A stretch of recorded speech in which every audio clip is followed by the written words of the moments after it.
Spider-Man is all of us. Spider-Man is the guy who is late for an exam because he woke up late. Spider-Man is the guy who's about to be late for work because the traffic is so late.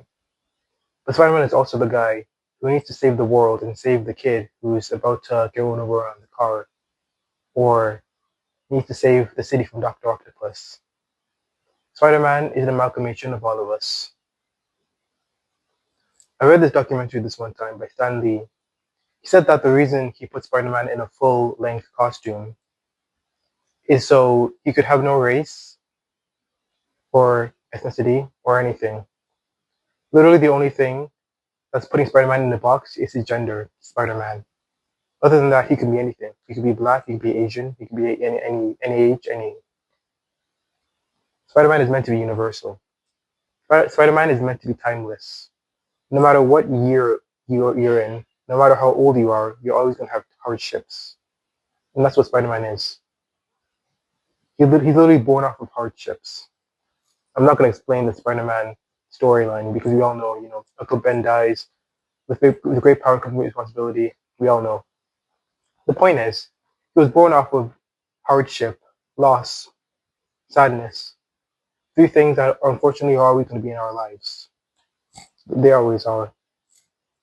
And so will Spider-Man, because Spider-Man embodies what's always going to be around. Hardship, suffering, having to hold on when the whole world tells you not to.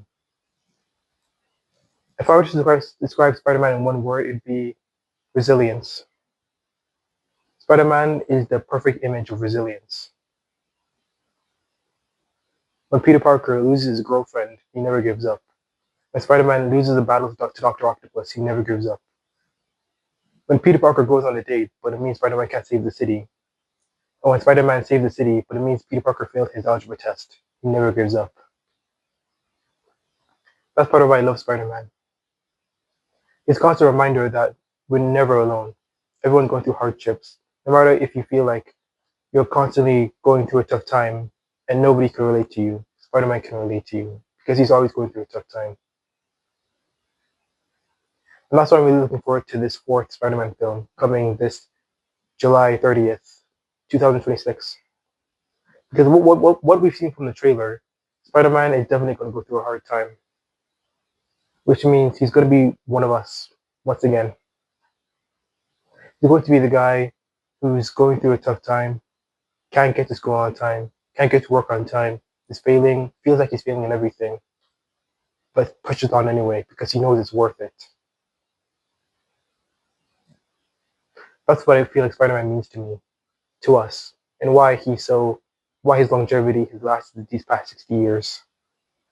Because he's timeless, he's universal, and he's a representation to all of us of what we should be, for not only for ourselves but for the world.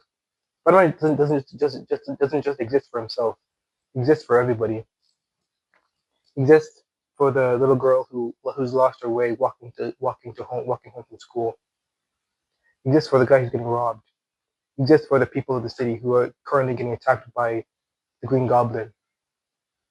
Spider-Man is so much more than just a fictional character. He's a person, a representation, an enigma, and what Stan Lee feels like we should all be. So that's what Spider-Man means to me, and I'm really looking forward to know what Spider-Man means to you.